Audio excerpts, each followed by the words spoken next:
Welcome back to the deep dive. Today we're doing something really specific, focusing on maybe the most universal conversation starter ever, the weather. Great. We've looked at this really interesting chat between a local and a visitor, and it's amazing how it goes from just noticing some clouds to, well, these huge climate shifts. Exactly. We're Yeah. trying to get past the usual small talk, Yeah. to unpack the reality of how unpredictable weather is becoming, even in places you'd think are normally pretty stable, pretty temperate. Right. We're seeing conditions shift so fast, like those ominous purple clouds they mentioned. Mm. Things like that are forcing people to change how they act right now, but also, and this is key, pushing for big, expensive changes in infrastructure. Agriculture, too. Yeah, the whole journey in this conversation is perfect for us. It literally starts with them looking up, seeing a dark sky, predicting a proper soaking. And by the end, they're talking serious drought across the region and a farmer who had to totally change what he grows. It's like watching climate change happen in one conversation. Okay, let's get into it. So let's kick off with that immediate feeling, the language they use for intense weather right now. A chat starts because these clouds roll in, and they're not just dark. They're described as heavy, ominous. Almost purple, they said. Yeah, purple. And the expectation isn't just, oh, a bit of rain. It's a wall of water, or, that classic phrase. Banging cats and dogs. Exactly. That real sense of incoming drama. And that feeling, that kind of sudden, almost violent weather hitting, it connects directly to the bigger picture of extreme events they talk about later.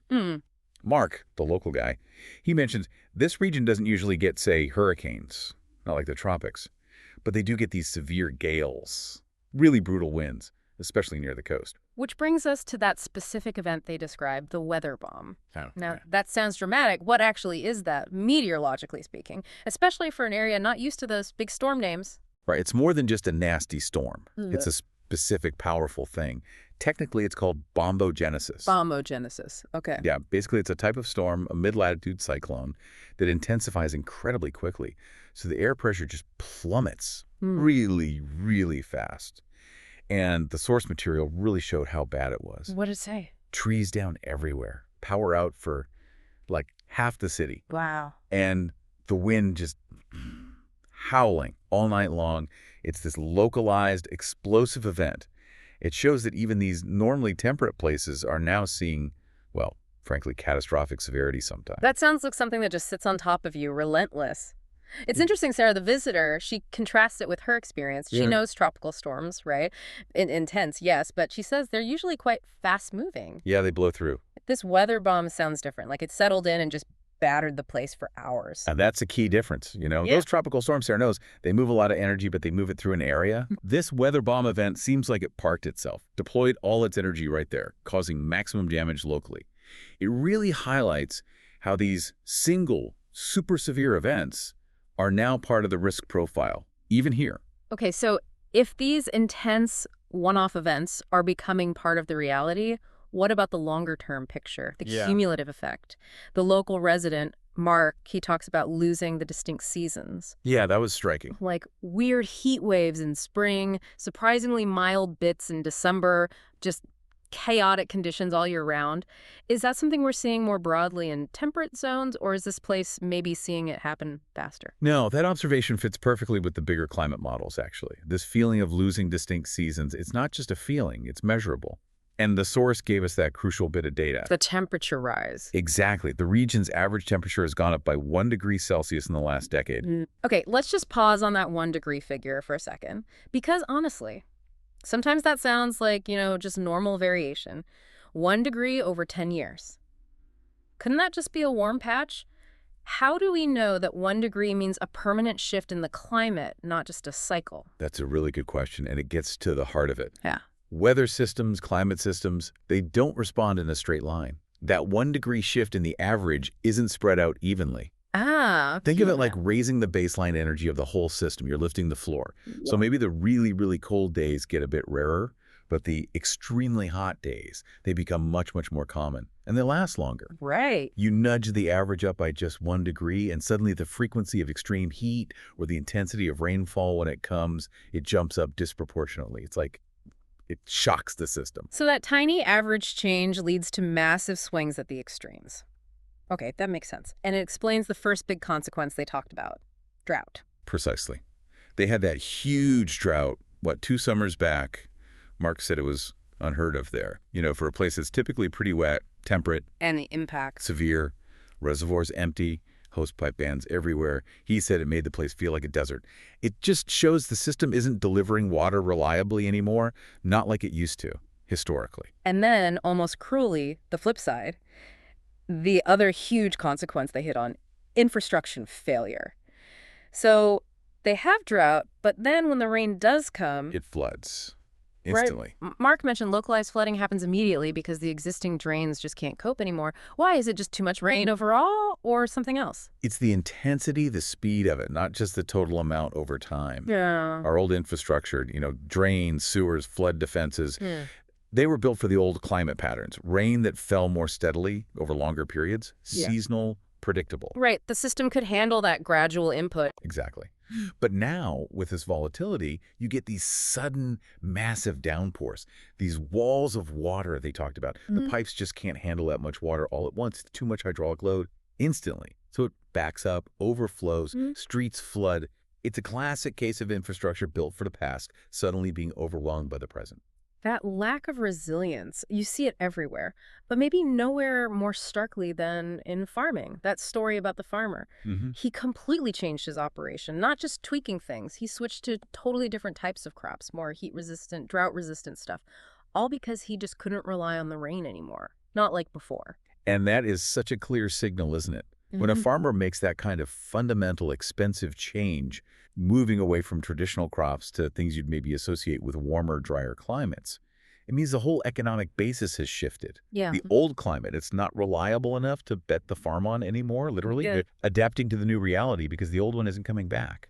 Okay, let's shift focus a bit, maybe to the more cultural side of things, how people relate to the weather there. They actually had this lovely little bit defining their idea of perfect weather, the dream versus the day-to-day. Yeah, that was a nice touch. It shows the contrast. Mark, the local, his dream weather is very specific, very temperate. Mid-July, Yeah. 24 degrees Celsius. Crucially, no humidity. And that light, constant I verb. hold it a gentle zephyr, which is just great. It really is. A lovely phrase. And Sarah's ideal, a bit warmer, more tropical maybe, a balmy evening, she said. Around 28 Celsius, early evening, slight sea breeze.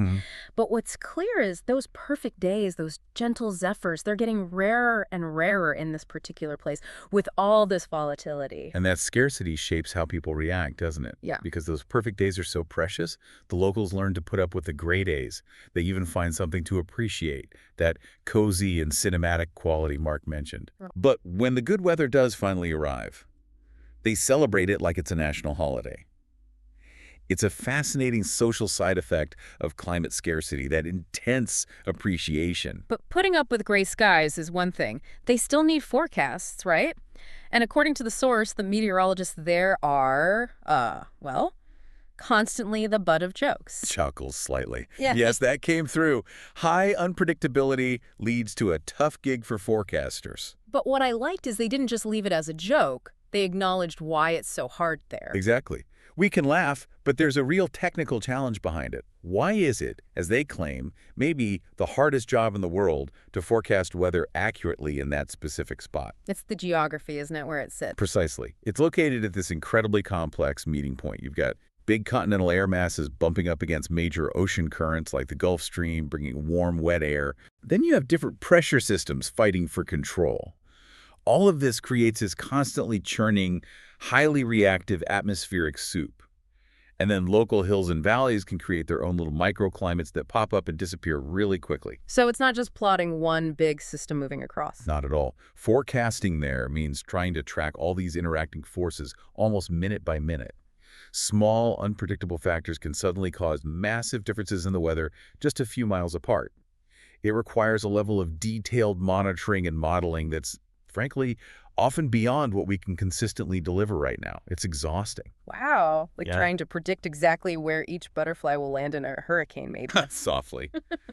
That's not a bad analogy, actually. Okay, so we've covered a lot here. A real crash course in the weather of this one place, from those intense weather bombs and celebrating gray skies to drains that can't cope and dreaming of a gentle zephyr. So pulling it all together, what does this mean for you listening? What's the bigger picture takeaway? I think the key synthesis here, the main point, is how this deep dive, which started from just a simple conversation, really confirms that rapid environmental change isn't happening somewhere else. It's here. It shows just how quickly a whole region's environmental baseline, the very foundation of its climate, can shift. And that forces these fundamental, often very costly changes in how people have to live and work. No place is really immune. Which leads us right into a final thought for you to maybe chew on after this, a provocative question, perhaps? Go for it. If this place, described as typically wet and temperate, is already experiencing major droughts, widespread infrastructure failure, and farmers making drastic, expensive changes to their crops, all from just a 1-degree average temperature rise over 10 years. What does that tell you about the resilience, or maybe the profound lack of resilience in our existing human systems, our infrastructure, our agriculture, our planning? Wow. How much of it is built for a past climate, facing even minimal future volatility? Something to think about. What systems in your life, in your community, might be engineered for yesterday, not for the increasingly unpredictable tomorrow? Remember to like, share, and subscribe for more English Boost lessons.